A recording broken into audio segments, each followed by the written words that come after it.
Boa noite. No início do século XIX, a população mundial não chegava a 2 bilhões de pessoas. Em 100 anos, esse número triplicou. No final do século XX, chegamos a 6 bilhões. De acordo com o Escritório de Referência da População, com sede em Washington, nos Estados Unidos, em 2050 seremos 9 bilhões de pessoas, comendo, vestindo, movimentando e gerando resíduos. Na década de 70, a população da Terra atinge a marca de 4 bilhões de pessoas. Esse número acende um alerta. Cresce a preocupação com a preservação dos recursos naturais do planeta, que passa a ser visto como uma nave espacial em viagem pelo cosmo. No fim do século XX, a população supera os 6 bilhões e ninguém sabe quantas pessoas mais poderão ser alimentadas e sobreviver em um mundo onde os recursos estão esgotando e os problemas de toda a ordem multiplicando aceleradamente.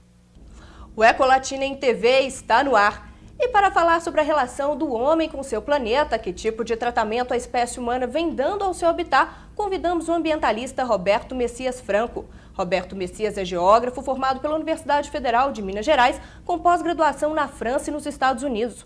Foi professor, ocupou vários cargos em órgãos ambientais nos níveis municipal, estadual, federal e mundial. Dirigiu o Escritório Regional para a América Latina e Caribe do Programa da ONU para o Meio Ambiente. Foi diretor das organizações não governamentais União Mundial para a Natureza e WWF Brasil. Atualmente, Roberto Messias é gerente regional em Minas do Instituto Brasileiro de Meio Ambiente e Recursos Renováveis.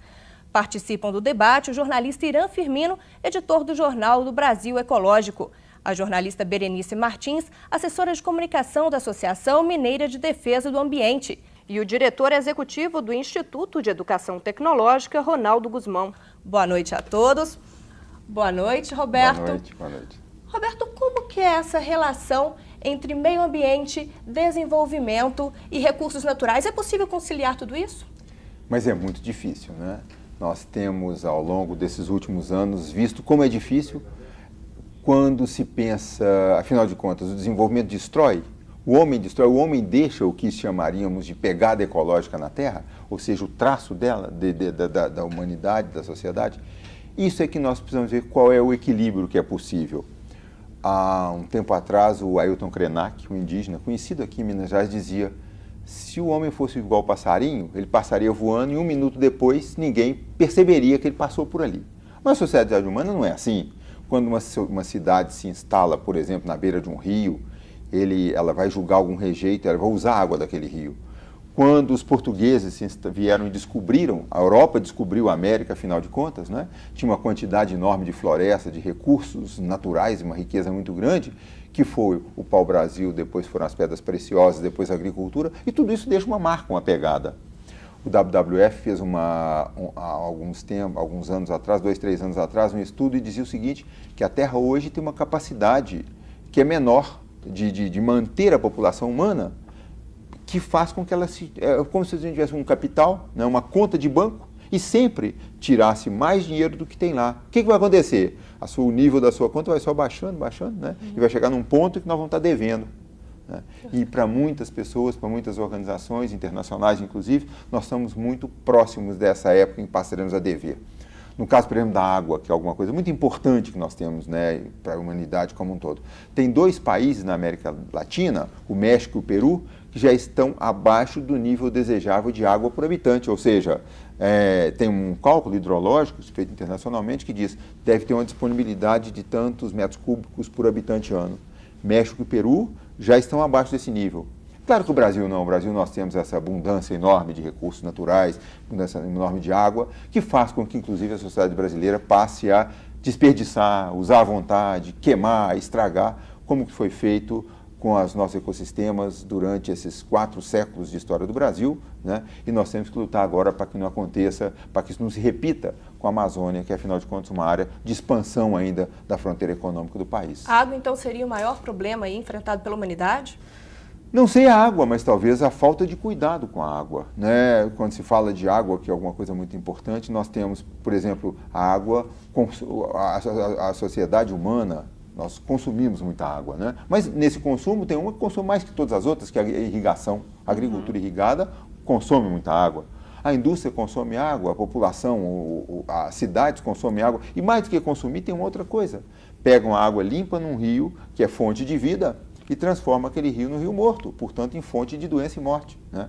A questão dos esgotos sanitários na América Latina, por exemplo, é assustador. A média tirada que a CEPAL hoje considera para a América Latina é que nós temos por volta de 2,6% dos esgotos da América Latina, ou seja, de quase 500 milhões de habitantes, tratado.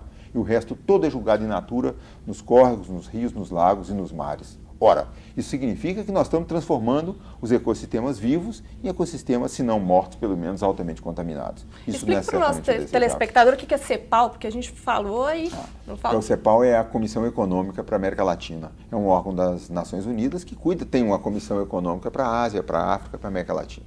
E a CEPAL, no caso, que já teve o Henrique Iglesias, atual presidente do Banco Interamericano de Desenvolvimento, o BID, que tanto empresta para o Brasil, já foi o diretor da CEPAL. O Aníbal Prebisch, que também já foi um diretor importante. Então, a CEPAL é um órgão que faz, afinal de contas, essa equação, o que o continente precisa para se desenvolver, né? E o meu amigo Ronaldo Guzmão conhece a Alicia Bárcena, que é a diretora de meio ambiente da CEPAL hoje, que cuida um pouco das questões da América Latina. Ela diz, a América Latina está um grande dilema, que é um continente rico, com muito potencial, mas ao mesmo tempo com uma pressão muito grande, sobretudo das suas grandes cidades. Quando se vê México e São Paulo, por exemplo, todas as duas têm por volta de 20 milhões de habitantes. 20 milhões de habitantes, é um absurdo, né? As duas cidades juntas têm mais do que a maioria dos países do continente inteiro e mais do que a maioria dos países do mundo, né? E como é que se faz? A gente então tem uma cidade que é a cidade central, uma cidade organizada, que nós temos a cidade dentro dos padrões urbanísticos, e em volta delas aquela coroa de miséria que o Inácio Sachs, o economista, chama de cinturões de pobreza, cinturão de exclusão, e que fala como é que nós vamos fazer, qual que é a estratégia para fazer com que tirar as pessoas do que ele chama de purgatório, ou seja, lugar onde ninguém tem direito a nada, só o sofrimento. E isso se repete com muita facilidade. A gente vê, é só andar em volta de Belo Horizonte, nós vemos o que isso significa, né? Que se traduz como meio ambiente degradado, sociedade degradada e economia degradada que nós temos aqui na nossa região metropolitana. E agora, até voltando a essa questão que a gente estava falando, né, dos principais problemas enfrentados, tem políticas para combater esse monte de coisas que vem vindo aí, ou não? Políticas. O que é política? Como é que se faz políticas, afinal de contas? Cada país tem que assumir, né? Nós tivemos, no nível mundial, alguns eventos que marcaram o século XX, né? Em 1972, pela primeira vez, as Nações Unidas convocaram uma grande reunião global para tratar da questão do homem e meio ambiente, a reunião de Estocolmo. Em 1992, a famosa reunião do Rio de Janeiro, onde os países ricos prometeram muita coisa para tirar o subdesenvolvimento dos países pobres de uma miséria que significava degradação ambiental também. Fizeram várias promessas, a principal era dedicar recursos para a recriação, afinal, dos modelos econômicos e criar o que chamou-se na época de sustentabilidade, né? O movimento sustentável, que todo mundo começou a falar muito nele. Depois, 10 anos depois, Joanesburgo, na África, e se viu que nesses 10 anos, entre 92 e 2002, nada tinha sido feito.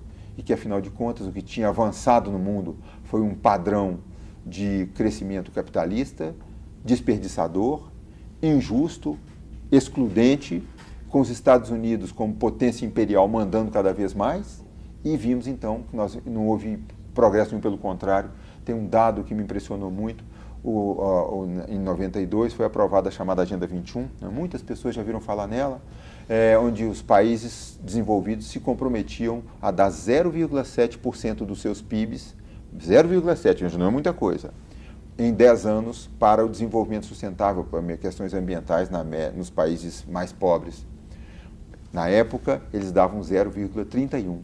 Passam-se 10 anos, vai ver quanto é que estavam dando em 2002? 0,24%. Então, em vez de aumentar, diminuiu o apoio que existiria dos países pobres, ricos aos países pobres. Então, a situação do mundo, de certa forma, fica dramática, porque está aí piorando em vez de melhorar, apesar de tudo. A partir da sua visão lá no PNUMA, que prognóstico você faria para o planeta hoje? Essa pergunta o Roberto vai responder no próximo bloco. Nós voltamos, vamos fazer um intervalo rapidinho, a gente volta já já com o gerente regional do IBAMA em Minas, Roberto Messias. Nosso tema de hoje é a relação do ser humano com o meio ambiente. Participa do Ecolatina em TV, envie sugestões através do Ecolatina em TV, @ecolatina.com.br.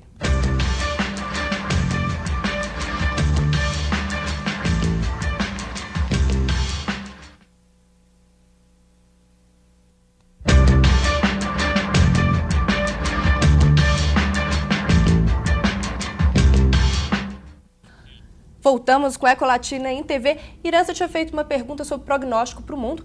Roberto Messias pode responder.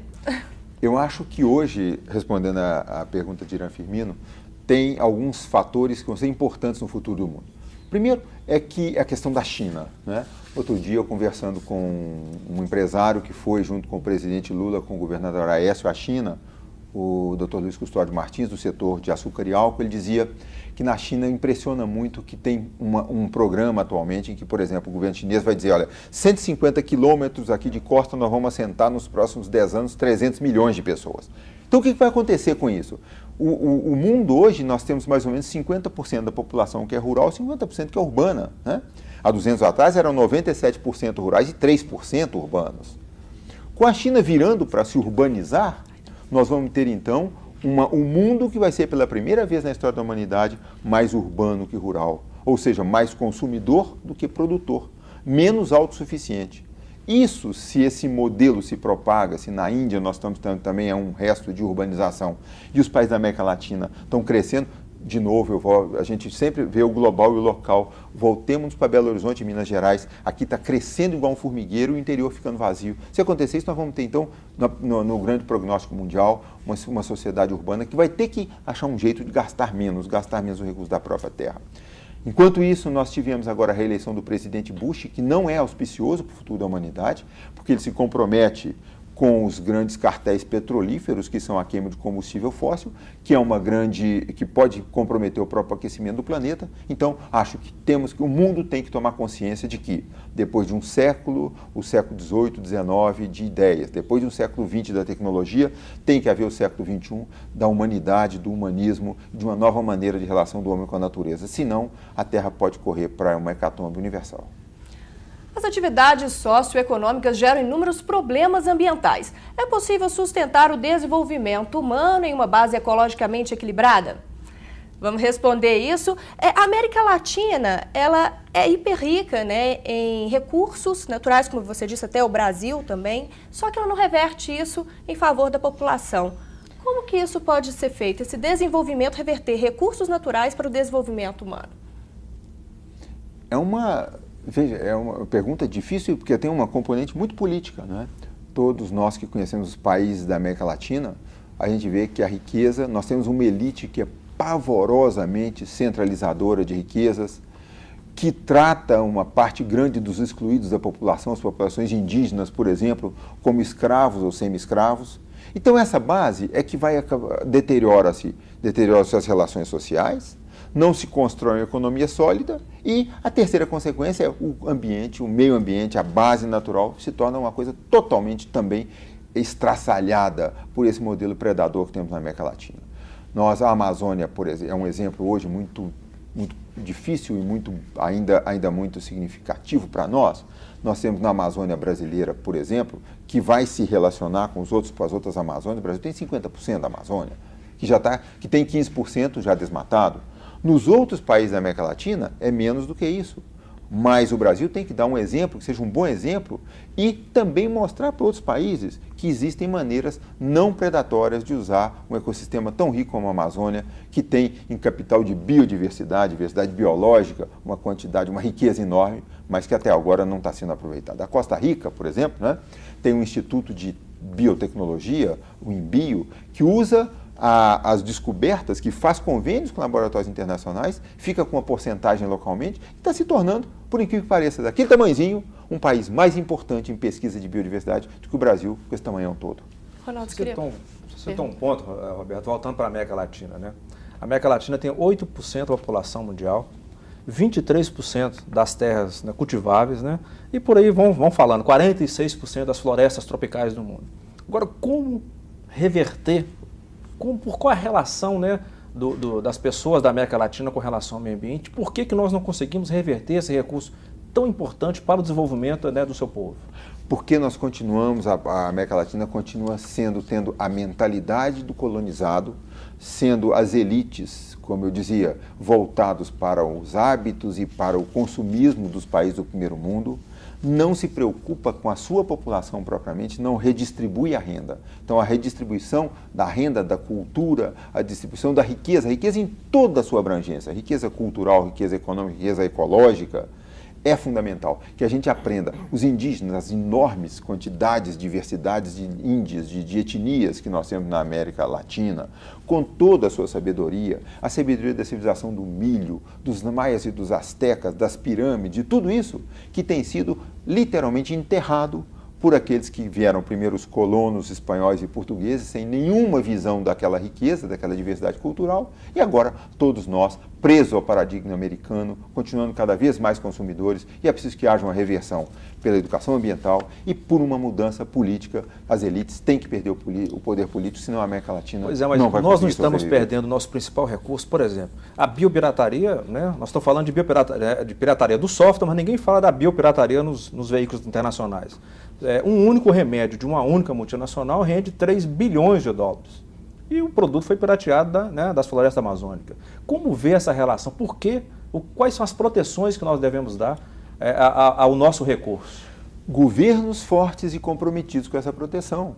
Fortes no sentido de governos armados para fazer essa proteção. Quando, na última década, nós assistimos, por exemplo, um desmonte no Brasil do Estado brasileiro, com o modelo que se chamou tanto de neoliberal, mas que, afinal de contas, o mais cruel dele é que ele desmontou e não continuou uma estrutura de Estado que tem que ser eficiente, forte, honesta, dignamente pagos, inclusive os servidores, para fazer com que o capital do país, e o Ronaldo fala com toda razão, o capital biológico que existe na América Latina é enorme, não ser pirateado significa ser apropriado pelos países e colocado a serviço da sua população.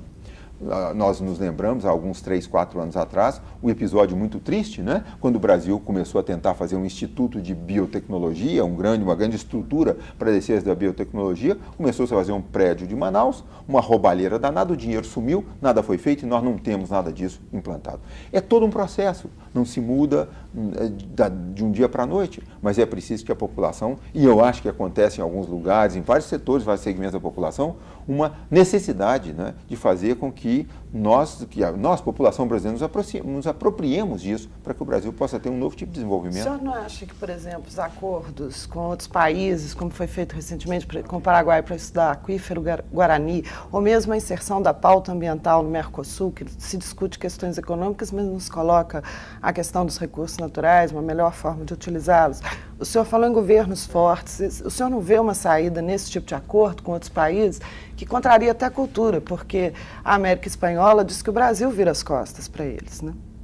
A questão de virar as costas, acho que ficam costa com costas. O pior é isso, eles viram as costas para nós viramos costa para eles, né? Então, é uma situação difícil, porque é preciso de que os dois se virem frente a frente, né?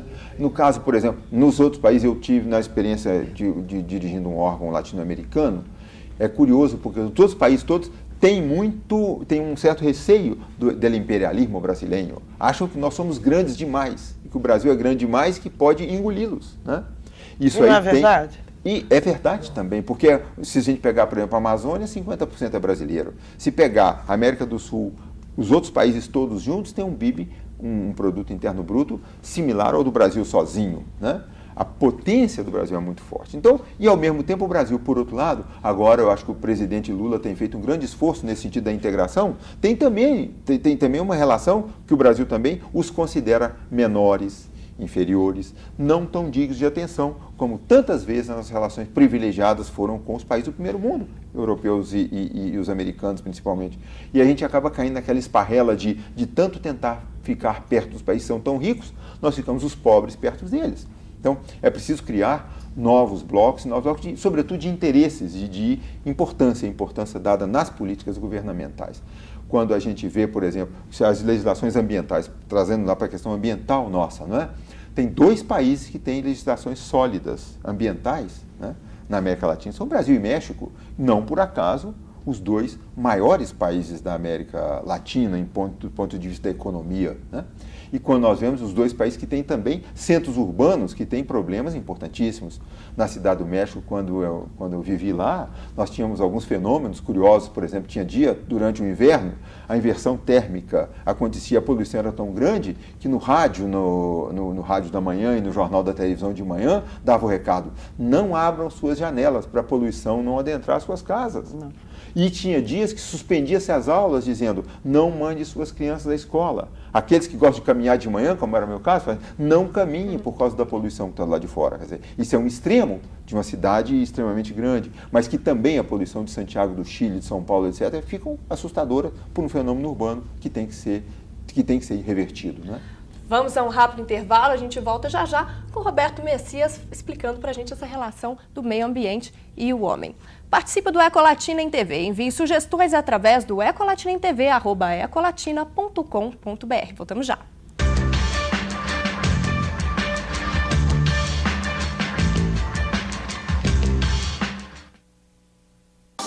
Todos os dias, novos profissionais chegam ao mercado de trabalho. Você já sabe onde quer chegar e que, para isso, é preciso conhecimento. Conhecimento naquilo que você escolheu, no que sabe fazer. E quem sabe o que quer, faz IETEC. Há 18 anos, uma referência na formação profissional nas áreas tecnológica e ambiental, com cursos totalmente práticos e instrutores experientes. IETEC. Ensina quem sabe fazer.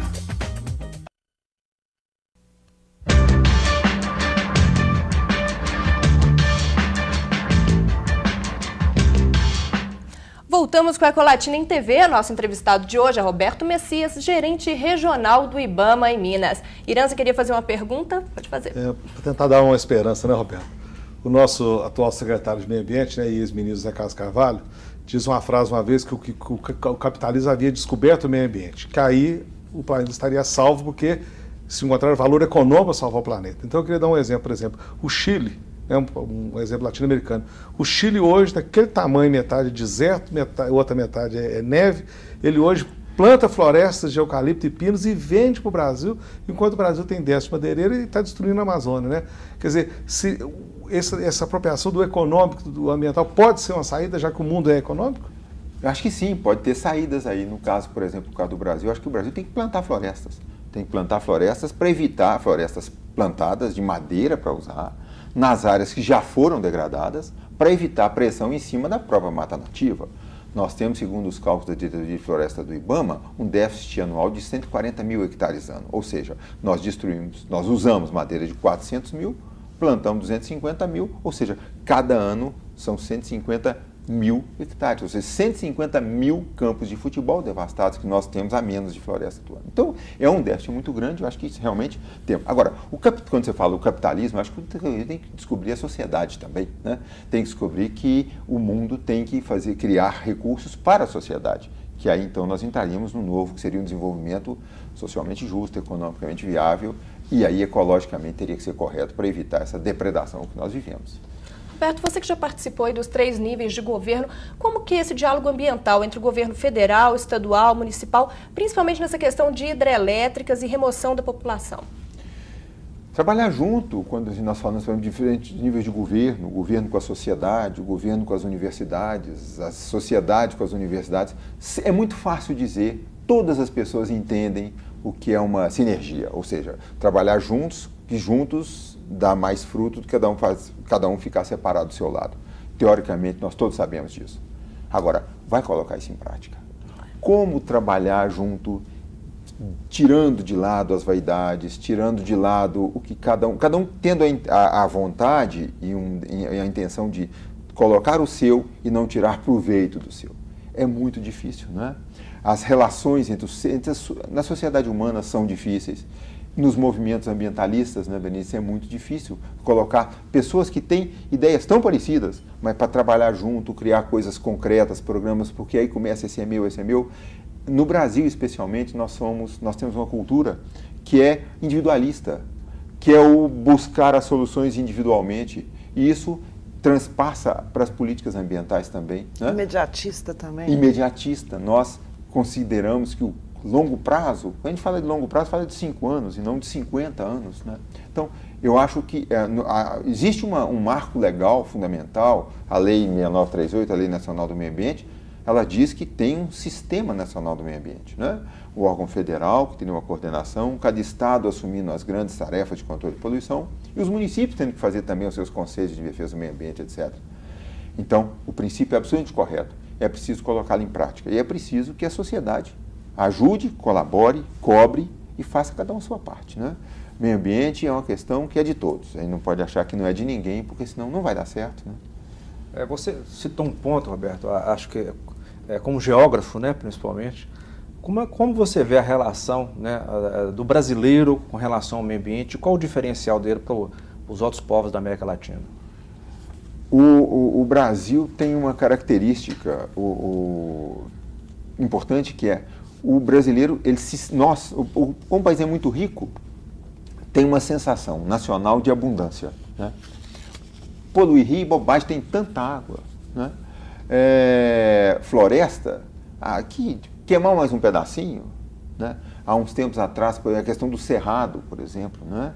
O brasileiro, nós chegamos a dizer, queimar mata, tá bom, queimar floresta ainda provoca uma certa comoção.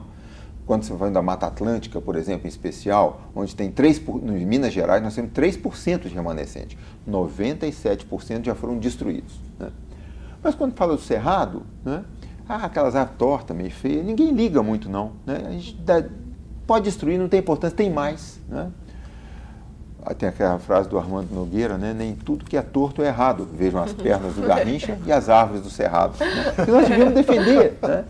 Então, como é que faz para fazer com que o Brasil passe a ser cioso? De repente, eu acho que é preciso tem uma questão da educação ambiental, que é não destrua cada pequeno pedaço, cada pequena vida numa cadeia alimentar, numa cadeia de vida, tem a sua função, né? Não mate, não saia exterminando tudo, porque não coloque fogo aqui em Minas Gerais, como a gente sofre, né? No caso do IBAMA, dos órgãos estaduais, do IF, na época de seca, sai todo mundo botando fogo, uma piromania nacional, né? E aí o fogo pega, alastra, é a quantidade de vida que se perde. É mais do que simplesmente o fogo fica preto, mas é solo, é matéria orgânica, são os animais.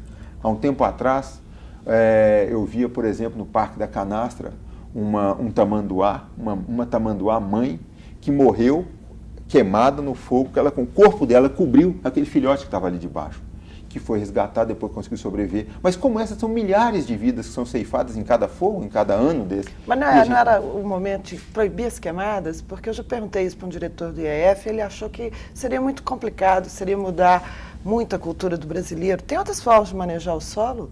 Todo ano é a mesma coisa, os parques queimam, claro que há a época mesmo, né, o fogo existe, mas ele é estimulado muito pelo homem. Colaborando com a Berenice, a questão da queimada é a questão dos portugueses, que nós herdamos dos portugueses na Espanha e na Europa. Colonial. Né? Na Europa que não existia geada nesses dois países, então você não queimava naturalmente a folhagem.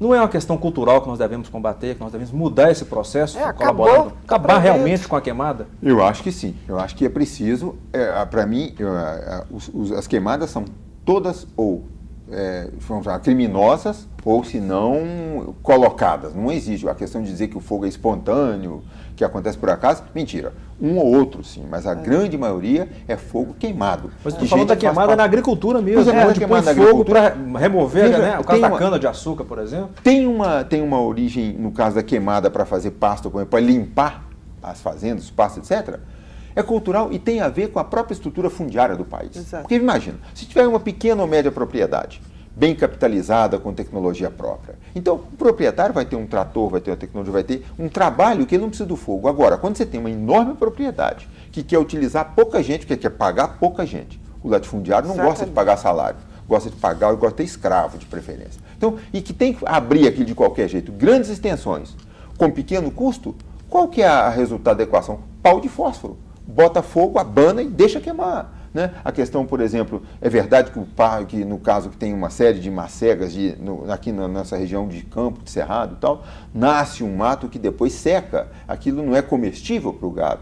Então, toca fogo para limpar, Não existe outra maneira que é mais... Aí, no cálculo econômico, não se leva em conta que está resto orgânico, matéria orgânica perdida, vida perdida, nada disso, né?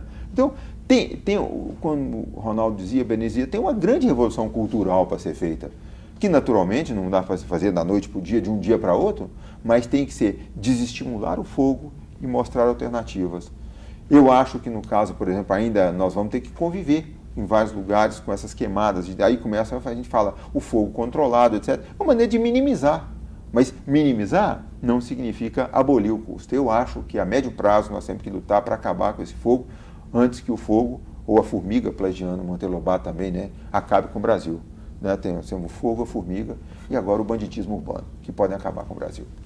E voltando a essa questão social que eu estava até falando das hidrelétricas mesmo, como fica essa questão social dessas pessoas que têm que sair do local onde morava para a instalação de uma hidrelétrica? Quando nós, o Brasil tem um potencial hidrelétrico, né, na geração de energia que é extraordinário, né, uma quantidade enorme de rios que são caudalosos, com quedas, etc. Né? Então, a construção de hidrelétricas fatalmente tem um impacto. Né? Agora, quando nós construir uma hidrelétrica numa área desabitada ou quase desabitada é uma coisa. Construir hidrelétrica em área onde tem populações vivendo é outra coisa. E tem que haver um princípio, que durante muitas décadas foi muito pouco respeitado no Brasil. Né? As empresas de energia elétrica, de maneira já historicamente, era uma história que a própria concepção ambiental de respeito às populações era diferente. Uma grande parte dessas hidrelétricas foram construídas debaixo de um regime de ditadura autoritário, onde chegava e se expulsava as populações dali. Né? A grande mudança que tem que ser feita é que tem que haver, me parece que quando se vai colocar uma hidrelétrica em algum lugar, o princípio básico, fundamental, deve ser o quê? Populações que existem num determinado lugar têm direito, o direito tem que ser respeitado. Tem que ter, evidentemente, o limite do bom senso para as negociações e para dar aquele que vai ser afetado ou deslocado daquele seu lugar, tem uma compensação aceitável. Imagine cada um dos telespectadores, cada um de nós, de cada um de vocês, imagine assim, você está no seu lugar, mora numa área rural ou numa cidade que seja, como o exemplo recente que está acontecendo com Itueta, e alguém diz, olha, o país precisa da sua área aí, precisa da sua área, então você vai sair para construir uma hidrelétrica. Ok, você tem um direito, eticamente, aquela sociedade está ali, de pedir uma compensação por aquilo, pedir coisas que ele julgue. E, naturalmente, o empreendedor vai dizer, mas você está querendo demais. Tem alguns casos que parecem que são muito antológicos, mostram muito bem o que acontece com isso. Quando numa reunião pública, por exemplo, alguém de uma população, da população do próprio Itueta, fala, mas peraí, e meu pai, meu avô, que estão ali no cemitério, enterrados ali, a igreja onde eu fiz minha primeira comunhão não tem valor nenhum? E alguém do consórcio, de uma maneira muito infeliz, fala, não, isso não vale nada, porque economicamente não tem valor nenhum, não, morto não vale nada. Coisa mais infeliz, né? O princípio tem que ser, tem valor sim. Qual é a compensação que se pode dar? Como fazer com que... E aí a melhor maneira, o exercício melhor que tem seria assim, cada um no Brasil, vamos pensar cada um se colocar no lugar do outro, né? Nós que temos alguns, o respeito pela natureza, tentar fazer com que o outro se pense, se coloque no lugar de um bicho, que vira, afinal de contas, vira o sem teto, né? Nossa, vira o sem terra. O que acontece é o sem terra. Né? É a fauna de Mata Atlântica, etc., que vai ser expulsa dali por causa de quê? Por causa do progresso que vai em cima das casas deles. Como é que nós resolvemos isso? Tem que haver uma grande educação, uma grande consciência ecológica, ambiental. Vamos para o intervalo e voltamos já já com Roberto Messias e nossos convidados, debatendo sobre o tema como conciliar desenvolvimento humano e meio ambiente. Participe do Ecolatina em TV, envie sugestões através do Ecolatina em TV, @ecolatina.com.br. Voltamos já.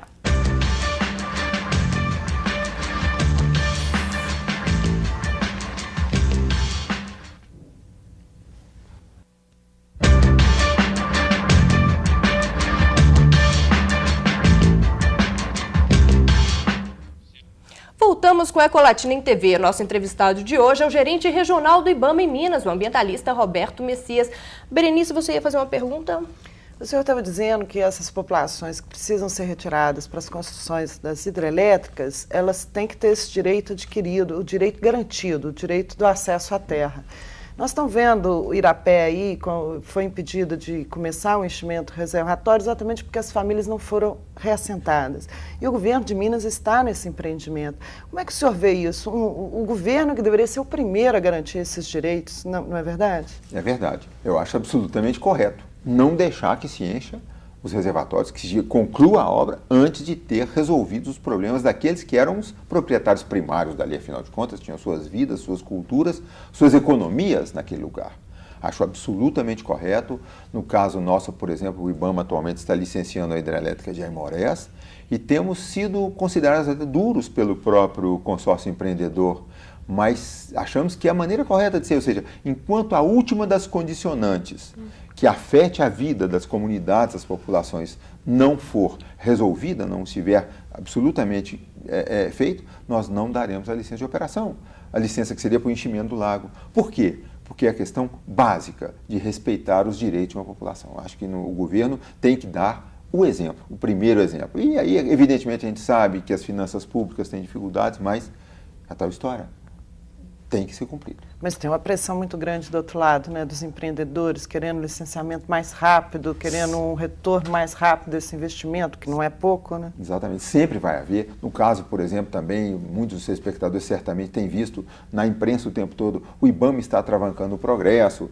Claro que os empreendedores fazem, querem que seja desbloqueado, mas nós como autoridade ambiental e a sociedade, nós, com a aliança do Ministério Público, por exemplo, com todos os setores conscientes nos municípios, nos estados, com as organizações não governamentais, todos temos que mostrar o seguinte: vamos fazer. A ministra Marina tem uma frase muito interessante, muitas vezes, mais do que fazer ou não fazer, é o como fazer, né? No caso, por exemplo, de barragens elétricas, grandes empreendimentos, e até pequenos, qualquer coisa você pode fazer de uma maneira que deixe uma pegada ecológica muito forte, um estrago feito lá.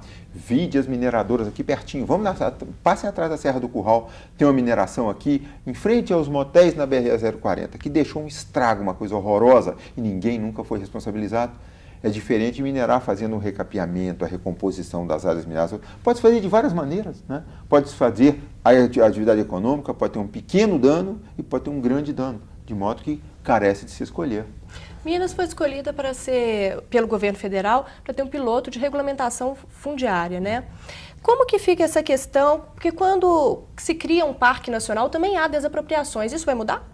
Vai, quando acho que você fazia referência a esse programa de regulação fundiária que o Estado de Minas foi escolhido para um piloto no IBAMA, é o seguinte: quando se cria um parque, o que significa criar um parque? É que o país considera que aquela área é importante para o país, para preservar o ecossistema do país. Aquela área pertence a alguém, então tem que ser comprada ou desapropriada, né? E essa desapropriação custa, e esse custo, como é que ele pode ser suportado? Um dos mecanismos mais interessantes que tem na legislação ambiental brasileira hoje é a chamada compensação ambiental. Todo empreendimento tem pelo menos 0,5% do seu investimento, não é muito, mas acaba que se pegar no bolo dos investimentos todos, acaba sendo uma bolada considerável, né? Então esse dinheiro vai ser usado para quê? Pelo menos 75% dele para comprar terras das unidades de conservação. Então nós pretendemos agora no ano 2005 dar uma grande arrancada para fazer com que todos os parques nacionais de Minas Gerais, todas as estações ecológicas estejam absolutamente regularizadas do ponto de vista fundiário, utilizando essas compensações ambientais. Pega, por exemplo, um empreendimento, uma empresa, vamos pegar uma petroquímica, uma indústria petroquímica, que custa $500 milhões, né? 0,5% é 5 milhões, 2 milhões e meio de lá. Já é um dinheiro que dá para comprar, imaginem, por essas terras do sem fim, por essas terras, por exemplo, que nós vamos comprar certamente para o Parque da Sempre Viva, no Alto do Espinhaço, uma área maravilhosa, mas que economicamente custa muito pouco. Com pouco dinheiro a gente consegue regularizar fundiariamente, ter todas as áreas compradas. Quando a gente pensa que no Brasil o Parque do Itatiaia, que tem 60 anos, tem áreas que não foram compradas até hoje, né? Então, quer dizer, é um passo que a gente reputa importante na história da conservação brasileira. Ô, Roberto, com relação à área de conservação, uma pergunta antiga. Por que o IBAMA, aquelas pessoas que já moram na região, a Serra do Cipó, faz um parque na Serra do Cipó, aquelas pessoas que moram ali, que tem o avô, o tio, por que essas pessoas não viram funcionário do IBAMA que ela já conhece a região, ela passa a proteger a área, em vez do IBAMA abrir concurso e levar uma pessoa completamente estranha ao meio, que não vai se adaptar lá. É a política que nós estamos tentando fazer agora, sabe? Nós estamos tentando recentemente, nos últimos 2 anos, quando eu assumi o IBAMA, nós temos dois objetivos que eu estou tentando fazer com a maior presteza possível.